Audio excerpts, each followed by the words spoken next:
सभी को नमस्कार। आज हम थोड़ा शिव तत्व के करीब पहुंचने की कोशिश करते हैं। सबसे पहले हम आशुतोष, शशि शेखर, चंद्रमौली, ऋषि मुनियों ने अनेक से नाम दिए हैं उस शिव तत्व का। हम उनका एक श्लोक के माध्यम से ध्यान करते हैं। ध्याये नित्यं महेशम् रजतगिरिनिभाम्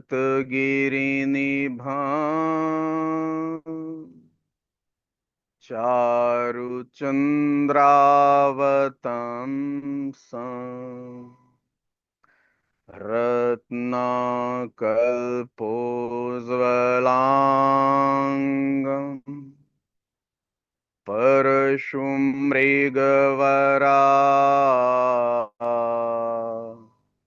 भीतिहस्तं प्रसन्नम् पद्मासीनं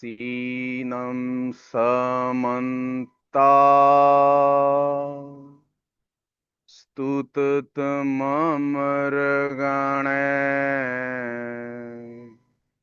व्याघ्रकृतिं वसानम् विश्वाद्यं विश्ववन्द्यं निखिल भयहरम्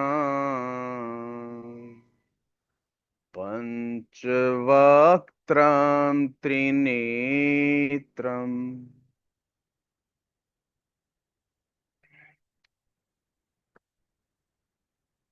कोई भी बात है मित्रों, उसको महावीर जी के अनेकांतवाद के हिसाब से ही हमें देखना चाहिए, सुनना चाहिए।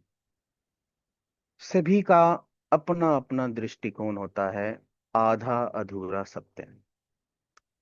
ये मेरे खुद का अनुभव एनालाइज किया हुआ है, इसलिए हो सकता है किसी के मन में विचार आए कि ऐसा नहीं हो सकता। ठीक है, अगर हम अनेकांतवाद के सिद्धांत पे चलें तो कोई झगड़ा ही नहीं रहता। आज हम थोड़ा शिव तत्व को, उसके थोड़ा सा करीब पहुंचने को कोशिश कर रहे हैं। मेरे मन में आया कि शिव तो वैरागी है। ये कैसा वैराग्य है जहाँ पूरी फैमिली बसा रखी है उन्होंने, पत्नी है, बच्चे हैं, सब है, पर खुद को वैरागी। अब आप सभी के हिसाब से और मेरे हिसाब से मैंने ऐसे सोचा कि वैराग्य तो जंगल में चले जाना, दुनिया छोड़कर, पलायनवाद। और फिर स्पिरिचुअलिटी में फर्क क्या रह गया? भागता वो है जिसे डर हो कि माया उसे बांध लेगी, बदल देगी। और बदलता वो है जो भ्रम हो। इल्यूजन सत्य नहीं है, और शिव तो साक्षात सत्य है। Truth personified. फॉर एग्जाम्पल, दो लोग हैं, दोनों के पास मोबाइल फोन है। एक यूज करता है काम के लिए, और काम हो जाने के बाद उसको साइड में रख देता है। और दूसरा बेवजह दिन रात उसको स्क्रोलिंग करता रहता है। उसका अटेंशन, उसका मूड, उसका फोन डिसाइड करता है। फोन दोनों के पास सेम है, पर एक यूज कर रहा है और दूसरा यूज हो रहा है। इस लॉजिक से शिव किसका यूज कर रहे हैं? मतलब शक्ति का।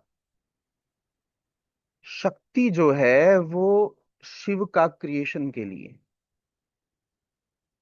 अब ये आगे बात, मतलब सिंबोलिज्म। शिव प्योर कॉन्शियसनेस है और पार्वती शक्ति। अब वो दोनों मिलकर क्या कर रहे हैं? They both come together with intention to create buddhi. बुद्धि मतलब गणेशा, साहस, कोरेज मतलब कार्तिकेय जी, संतोष मतलब अशोक सुंदरी। पर इस क्रिएशन से सत्य यानी शिव का अस्तित्व नहीं बदल जाता, वो अब भी शाश्वत है। वही पूर्णमदम वाले बात, पूर्णमिदम, पूर्णाद। ठीक है। क्वेश्चन आता है कि वैराग्य तो डिटैचमेंट होता है ना, और डिटैचमेंट का अर्थ नेसेसरली पार्टिसिपेशन को डिनाई करना नहीं होता, सिर्फ उसे अपनी आइडेंटिटी ना बनाना होता है। उसे अपनी आइडेंटिटी मत बनाओ, मतलब बैलेंस मेंटेन करना। और शायद शिव भी यही सिखाते हैं कि वैराग्य कोई रिचुअल नहीं है, एक एक इंटरनली हम उसको भली अवस्था कह सकते हैं, चेतना की, जिसमें आप परिवर्तन को देखने वाला साक्षी हो, स्वयं परिवर्तन नहीं है। अब आती है बात कि सत्य शिव कैसे है और शिव सुंदर कैसे हो सकते हैं। ये भी मन में क्वेश्चन है। गले में सांप, शरीर पर बाघ की छाल, बैल की सवारी, भांग धतूरा, यहां तक कि शमशान को भी, की भी राख को भी जो है ना वो सने हुए शिव। ठीक है, वो सुंदर कैसे हो सकते हैं? अगर हम इस स्वरूप को भी शिव मान लें तो क्या बुराई है? अब हर एक व्यक्ति ये सोचता है कि भी जो है ना भाई हमारे हिसाब से क्या सुंदर होना चाहिए, जो शुद्ध हो, साफ हो, दिखने में अच्छा लगे, हैं, डिस्टर्ब ना करे। तब तो इस दृष्टि से तो वो शिव हो ही नहीं सकते। ठीक है, क्योंकि वो तो भस्म लगाए बैठे हैं। ठीक है, भांग धतूरा और जो है ना वो ले रहे हैं, क्योंकि शिव ह्यूमन जो कंफर्ट जोन है या उनके एक्सपेक्टेशंस हैं उसको वैलिडेट ही नहीं कर रहे। पर जो चीज समाज के लिए प्रोहिबिटेड है, ठीक है, कि नशा नहीं करना, ठीक है, भांग धतूरा, ये भस्म नहीं लगानी, उसे शिव नॉर्मलाइज कर सकते। अब बात आती है कि भी हमें प्रॉब्लम शिव से नहीं है। प्रॉब्लम ये है कि तुम वो नहीं कर सकते जो शिव कर रहे हैं, जैसे नशा। ठीक है, वो भांग लगाना, भांग जिसको लोगों ने जैसे कि लेने जाते हैं ना, कोई धार्मिक स्थल पे शिवलिंग पे जाते हैं कि भी भगवान शिव भी तो यही चीजें करते थे, ठीक है ना, नशा करते थे, हम भी हुक्का पी रहे हैं, उसको उस एंगल से तरह तरह के चलचित्र आजकल समाज में चले हुए हैं। अगर ये करना है, ठीक है, कि भी वो ऐसे कर रहे हैं, तो विष भी पीना पड़ेगा। अगर उस दृष्टिकोण से देख, मतलब ये है कि शिव पेडलर के सोर्स को करके गांजा नहीं फूक रहे होते, वो एक सिंबोलिज्म है, लाइफस्टाइल नहीं है। शिव जिस तमस को कंज्यूम करते हैं, इंसान उस तमस से कंज्यूम हो रहा है। जैसे मैंने वो मोबाइल फोन का एग्जांपल दिया, शिव चेतना का वो स्वरूप है जो सोसाइटल बाइनरीज जो है ना उससे परे है। जैसे अच्छा बुरा, पुरुष महिला, इस तरह से जो समाज ने धर्म और जाति के नाम पर जो है ना डिवीजन कर रखा है, जिसे हम तामसिक कहते हैं, वो भी सत्य का ही हिस्सा है। It is not outside outside consciousness. Shiva is consciousness. अब बात आती है ये बाघ की छाल और गले में सांप। टाइगर स्किन स्किन जो है वो रिप्रेजेंट करती है रॉ इंस्टिंक्ट को, जैसे बिना किसी फिल्टर के जो अचानक से हमारी भावनाएं उभर आती हैं। प्राइमल नेचर, मूल प्रकृति जिसको हम कहते हैं, जो समाज के नियमों में बंधी हुई नहीं होती। शिव को उसे धारण करने का अर्थ है प्रवृत्तियों को अपने अधीन कर लेना। प्रवृत्ति और निवृत्ति तो पहले के एपिसोड में बता चुके हैं। प्रवृत्ति बाहर की दौड़, ठीक है ना, निवृत्ति हमारी अंदर की यात्रा। अब शिव का कंठ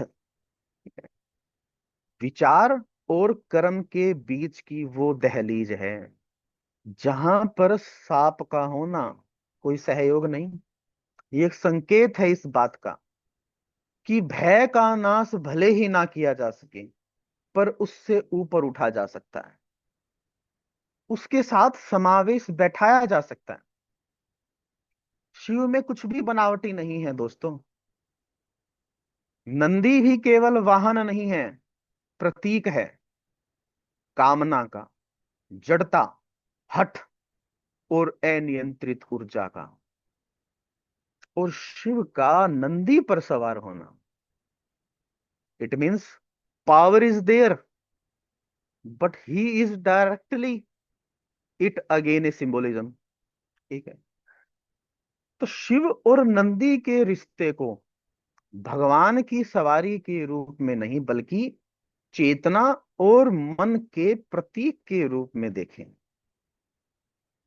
नंदी मन और इंद्रियों का प्रतीक, शुद्ध चेतना शिव। हमेशा चंचल मन और शारीरिक आवेग यानी कि नंदी। शिव जो है चंचल मन, जो कि शारीरिक आवेग रूपी जो नंदी है उस पर पूर्ण नियंत्रण रखते हैं। और नंदी का शिव की तरफ मुंह करके हम देखते हैं हमारे शिवालय में, जब मन यानी कि नंदी सांसारिक प्रलोभनों से मुड़कर पूरी तरह से ईश्वर यानी शिव पर केंद्रित हो जाता है, तो वह अहंकार और आवेग से मुक्त होकर पवित्र हो जाता है। नंदी जी धर्म को भी दर्शाते हैं, स्थिरता और संतुलन को। और शिव का नंदी पर स्थित होना ये दर्शाता है कि अनंत चेतना जगत में गतिशील होते हुए भी धर्म रूपी संतुलन पर स्थित होती है। शिव का अघोर मतलब रैंडम नहीं है, ये अचानक से लिया लिया गया निर्णय नहीं है। समझ रहे हो बात? अघोर का मतलब जो भयानक ना हो, कोई भय ना हो। अद्वैत जो पवित्र अपवित्र, अच्छे बुरे का भेद मिटा दे।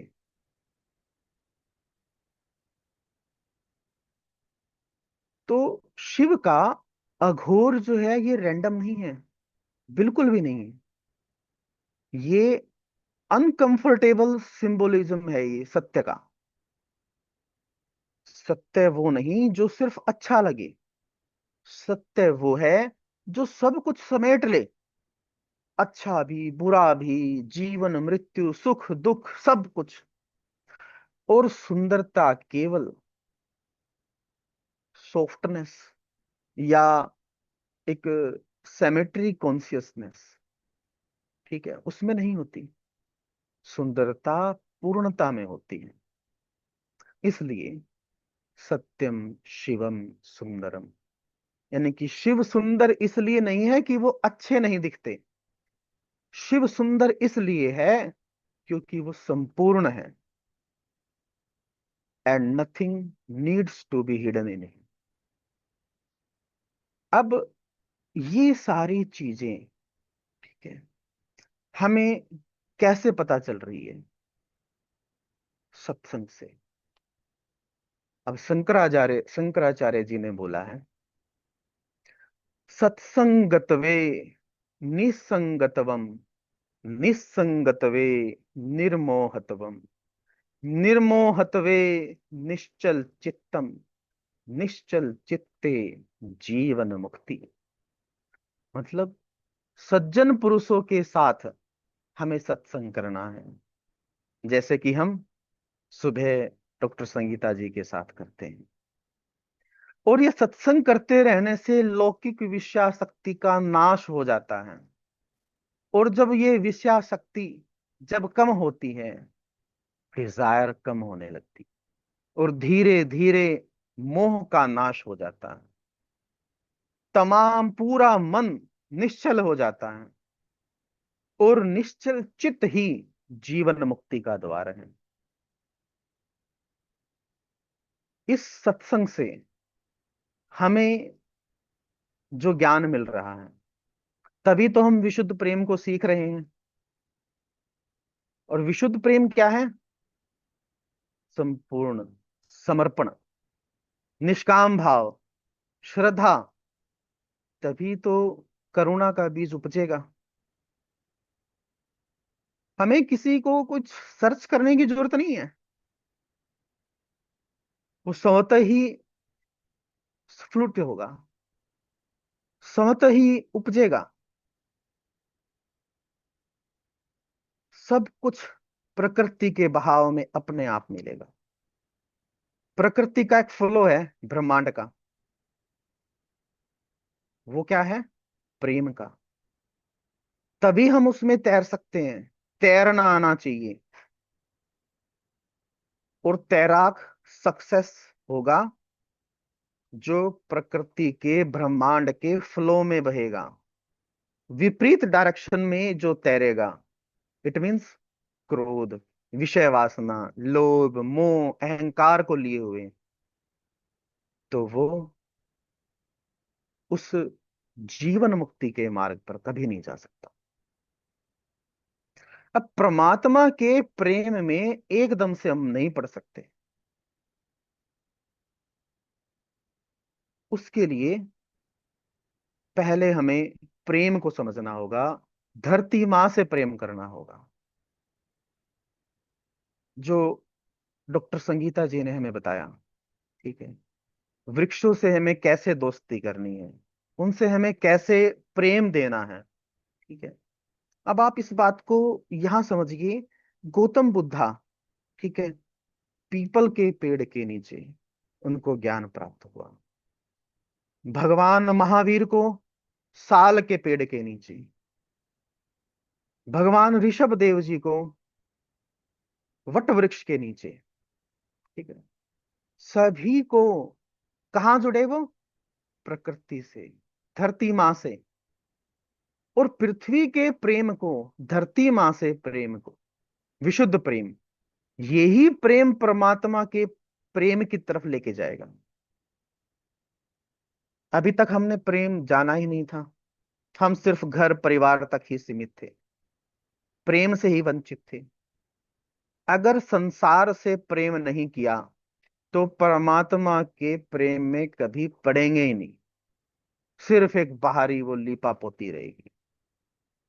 और वो तो, परमात्मा का प्रेम तो बहुत गहरा सागर है, उसमें तैरना आना चाहिए। और ये तैराकी सिखाई डॉक्टर संगीता जी ने। इनका बहुत बहुत मैं हृदय से शुक्रिया अदा करता हूँ। विशुद्ध प्रेम, राधा तत्व, कॉस्मिक लव, ये पता ही नहीं था। कैसे धरती माँ से हम प्यार करें, पेड़ पौधों से दोस्ती, पशु पक्षियों से प्रेम, पहले कभी नोटिस ही नहीं किया था। सड़क किनारे चले जा रहे हैं, कोई पेड़ खड़ा है, पार्क में पेड़ हमारी बातें भी सुनते हैं, पता ही नहीं था। वो भी हमसे डिस्टर्ब होते हैं। कैसे चलते चलते हम पेड़ के पत्ते तोड़कर अपराध कर देते थे। कैसे हम उनकी लाइफ में इंटरफेरेंस करते थे। तो अगर परमात्मा से प्रेम करना है, हमें प्रकृति से प्रेम करना पड़ेगा। विशुद्ध प्रेम से ही हमें नदियों में अपने आप दिखेगा हमें रस, बहेगा। ठीक है। वृक्षों से मधुर धारा बहेगी, पर्वतों में छिपे हुए जो मणि माणिक्य स्वयं बाहर निकलने लग जाएंगे, खुद को ही अनुभव होएगा, अपने आप नजर आएगा। अब जैसे कि हम कहीं गाड़ी में ट्रेवल करते हैं और शीशे के बाहर देखते हैं, ठीक है, तो विचार चलने लग जाते हैं, तरह तरह के विचार। लेकिन श्रद्धावान लभते, अगर श्रद्धा से इस सत्संग का आनंद लिया जाए, तो वो ये जो रस है ना, ये अंदर बहेगा, श्रवण इंद्रियों को रस मिलेगा। और जब ये रस अंदर जाएगा ना, तो उससे वही जो धातु बनती है तरह तरह की, ओज अपने आप ही चेहरे पर निखरेगा। और फिर गाड़ी में से हम देखते हैं तरह के पेड़, पेड़ तो सामने हैं, लेकिन उनके प्रति हमारे कोई विचार नहीं होते, स्वतः ही आएगा, ठीक है, कि भी मैं इनको सुख दे दूं। दूर बैठे ही, गाड़ी चली जा रही है, हजारों पेड़ खड़े हैं सड़क पे, अपने आप आएगा, ठीक है, कि मैं इन्हें सुख दूं। मेरे साथ एक ऐसा अनुभव हुआ, इसलिए मैं बता रहा हूं। ठीक है। तो अब ये सारी चीजें, ब्रह्मांड अपने आप कनेक्टिविटी करेगा। जैसे कि मुझे शुरू शुरू में जब मैडम ने बताया कि एक वृक्ष के साथ दोस्ती करो, तो मैंने एक वट वृक्ष के साथ की। फिर दूसरे वृक्ष की मेरे को फीलिंग आई, वो ब्रह्मांड ने कनेक्शन किया कि मुझे भी संभाल ले। फिर उसकी साफ सफाई की। फिर तीसरे एक और वट वृक्ष की, मेरे को जब भी मैं वहां से गुजरता तो अपील आती थी कि मेरा सारा चबूतरा सीमेंट से ढक रखा है, मुझे ऑक्सीजन नहीं मिल रही। दूर से वो प्रफुल्लित दिखता था, लेकिन मेरे बेचैनी रहती, जब भी मैं आंख बंद करता तो मुझे वो ही नजर आता। फिर एक दिन मैं गया उसके पास और उसको देखा कि भाई ये तो ऊपर से सूख रहा है, इसके तो दीमक लग रही है। फिर एक दिन आया कि उसका वो फर्श जो है, मैंने उसको उखेड़ दिया, और डॉक्टर संगीता जी से सलाह करके उसके अंदर गाय के गोबर की खाद डाली। तो मैंने उससे अपनी दोस्ती का फर्ज निभाया। अब ये मेरे सोचने से नहीं हुआ, ठीक है ना, कि भी मैं कोई ऐसा पेड़ ढूंढूं। स्वतः ही ब्रह्मांड अपने आप ही जो है ना, उस बहाव के अंदर बह रहे हैं। अब कल ही मैं अपने बेटे के साथ चला गया पार्क में, उसने कहा पापा पार्क चलते हैं। तो मैं पार्क चला गया, तो जो पार्क में जो पाथवे है उस पे चल रहा था, तो किनारे पे मुझे एक त्रिवेणी नजर आई, बर्ड पीपल और नीम। और मेरी उसके ऊपर अचानक से ही नजर चली गई। उसका तना बिल्कुल सूख चुका था, वो फट चुका था, जैसे हमारा मांस फट जाता है। मैंने ऊपर देखा तो उसके पत्ते सूख गए थे। तभी याद आया वही जो डॉक्टर संगीता जी ने बताया था। उसको फिर सुख दिया। मैंने अपने दोनों बच्चों को बुलाया, उन्होंने भी उसको सुख की वाइब्रेशन दी। क्लास खत्म होने के बाद हम डिस्कस करते हैं, बच्चों को भी मैं दो लाइनें बताता हूँ, अपने पिता को भी बताता हूँ। तो वो, उसको हमने फिर वाइब्रेशन दी, और कि भाई तुझे कल जो है ना खाद पानी देंगे। तो अब क्लास खत्म होने के बाद हम जाएंगे, बच्चे कहकर सोए थे पापा हमें उठा देना, हम गाय के गोबर की खाद और उसको, उसकी जड़ों को थोड़ा सा वो पानी से सींचेंगे, तो वो फिर से निखर आएगा। तो मैं ये बात इसलिए बता रहा हूं कि ब्रह्मांड अपने आप उस प्रवाह में ले चलता है, अगर हृदय में समर्पण भाव है, विशुद्ध प्रेम है। आशा करता हूं कि आपकी श्रवण इंद्रियां को रस मिला होगा। जैसे कि डॉक्टर संगीता जी ने बताया था कि प्रकृति के 7 तत्व में से एक रस भी है, यही अमृत है, यही उषापान है। और इसी श्रद्धा और भाव के साथ उषापान आप सभी करते रहें। जय श्री राधे। मैं सांची कहता हूं।